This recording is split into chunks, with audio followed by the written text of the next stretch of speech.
Hi. It's been a while since I sat at the bullpen of a real estate office. I don't even know if you still have bullpens. Most of you work, at home nowadays, but some real estate companies still have an office. Few people come in.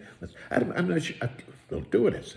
Haven't been a real estate salesman for a long time, but it's funny, because I buy and sell, and I'm in the real estate business today in some form or another. It's, when I meet real estate agents and we bought something recently, nobody knows who the other agent is. It's all done on the, texting and everything else and documents. But when I got into the real estate business, there was people all around me and the next desk behind you, in front of you.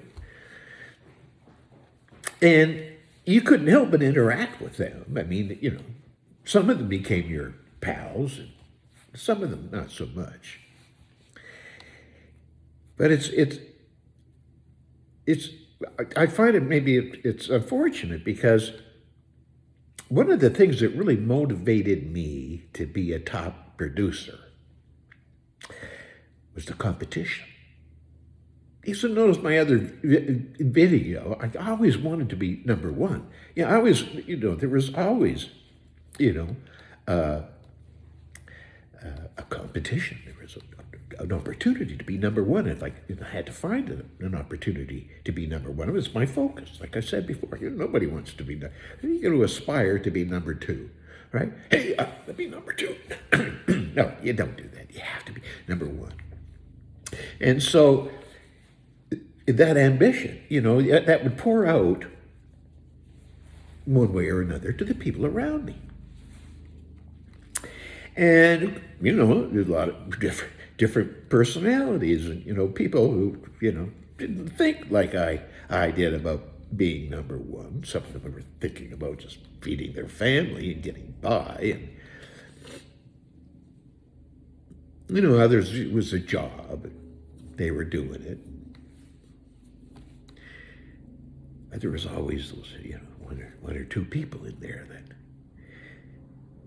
they were making all the sales, like twice as much, 3 times, 5 times as much as anybody else. So I caught on pretty quick, that there was competition in the office, and it was soon really easy to discover who those people were, who were doing the most deals.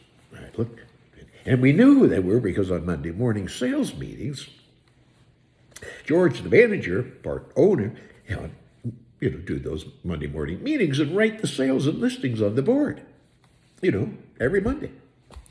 And he would call other realtors and they would call out, their listings or sales. And so George would have chalk in hand, it was a whiteboard. So he'd have this little, ink pen and write things. And he would say, are there any sales this week? And, people would stand up and announce their sales. I spent the first 7 days of my real estate career just completely focused on doing a deal that week. And the only ammunition I had was a remark made by George, the manager, and we'll talk about, my mentor. I had 2 mentors. And I said, how do I start? 25 years old. And he says, just call everybody you know, Dave, and ask them if they're buying or selling.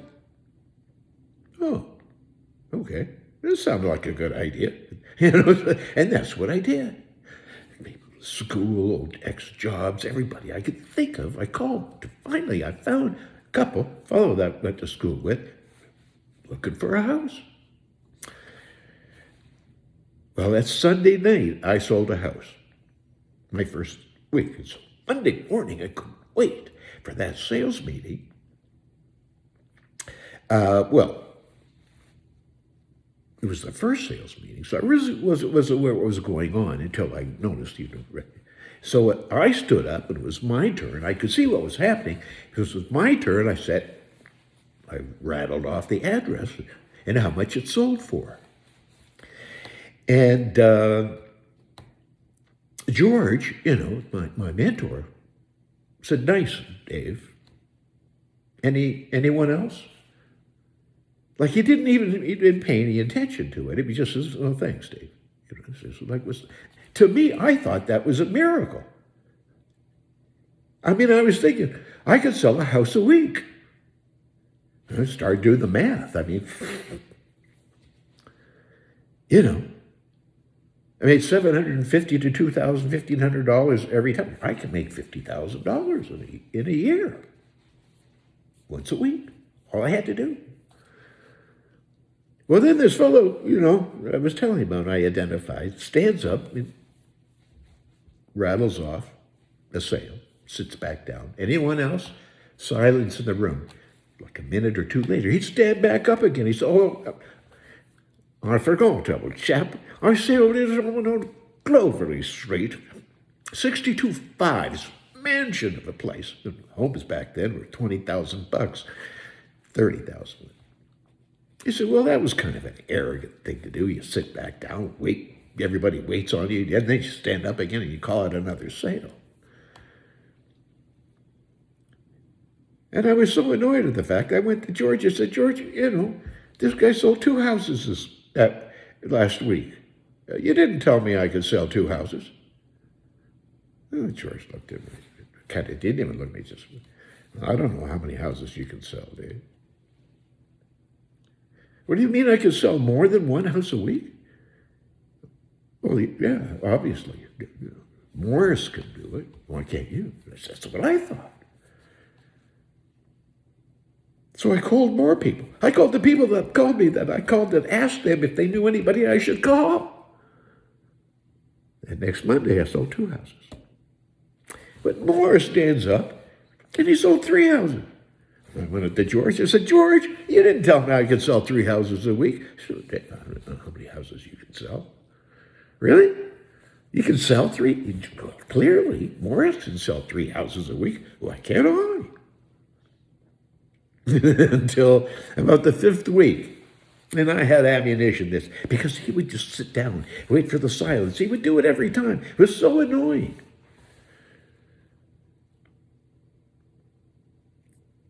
And by the time it got to the 3rd house, everybody in the office knew what was going on. They could see the competition. They could see the smoke coming. Morris was getting a little peeved at me, and I could see it. And by the time that one day came along when he stood up and rattled off 2 or 3 sales and then sat back down, it was my turn, and I rattled off 2 or 3 sales. And he stood back and rattled off number 4, thinking it was the end of the game. Or silence.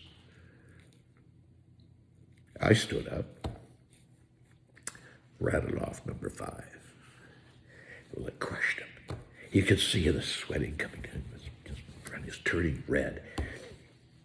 He was just so angry. He stood up and he walked up to the front. And he says, "I'm not going to stand for this absolute obvious delay in these sales meetings by some puppet moving up the scale and trying to outshell me in sales. I think it's despicable. I think we should change the sales format immediately, George. What do you think?"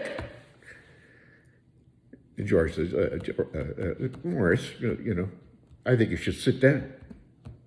"Sit down?" And he's grabbing George by the lapels. "I won't tolerate this." He's getting redder and redder. I almost has a heart attack. He falls to his knees.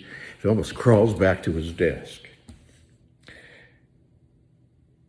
Well, it was a little humiliating for Morris. It was kind of exciting for me. It was hilarious for everybody that was in the bullpen at the time. And Morris became one of my dearest friends. He just loved to piss me off. The whole thing was a show. He's an actor. I didn't know he was an actor.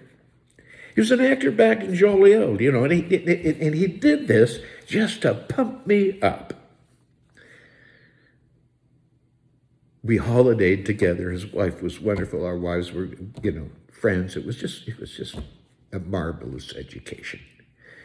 I got lots of stuff like that. And there's stories even within that story that I'd love to share with you, and I will. And I get around to it, and I will.